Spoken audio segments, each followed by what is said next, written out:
ఏంటి మంచి బిజీగా ఉన్నారు. లగేజ్ అంతా సెట్ చేస్తున్నారు ఏంటా అనుకుంటున్నారా? ఫైనల్లీ మా తమ్ముడు హోమ్ సిక్ హాలిడేస్ అయితే కంప్లీట్ అయిపోయాయి. అండ్ ఈరోజైతే హాస్టల్‌కి రిటర్న్ అవుతున్నాడు.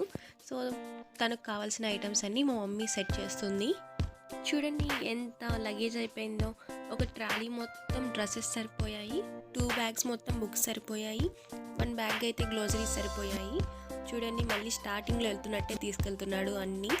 అండ్ ట్రంక్ బాక్స్‌లో అయితే స్నాక్స్ అవన్నీ ఫుల్ అయిపోయాయి అన్నమాట. అండ్ గ్రిప్పర్ కూడా తీసుకెళ్తా అని చెప్పేసి గ్రిప్పర్ కూడా తీసుకున్నాడు. అండ్ డ్రై ఫ్రూట్స్ అనేవి హెల్త్‌కి మంచిది కదా! సో, డ్రై ఫ్రూట్స్ కూడా పెట్టామన్నమాట. డైలీ నైట్ సోక్ చేసుకొని తినమని చెప్పాము. సో, ఇంకా డ్రై ఫ్రూట్స్ కూడా తీసుకెళ్తున్నాడు. ఈరోజు ఇంకా హాస్టల్‌కి వెళ్తుంటే బ్రేక్‌ఫాస్ట్‌గా ఇడ్లీ చేయమన్నాడనమాట. ఎవరైనా హాస్టల్ ఇంటికి వస్తే వెరైటీగా చేయమంటారు. మా తమ్ముడైతే ఎప్పుడు ఇడ్లీయే తింటాడు. ఇడ్లీ ఫేవరెట్. సో, ఇవాళ కూడా ఇడ్లీయే చేయమని చెప్పాడు.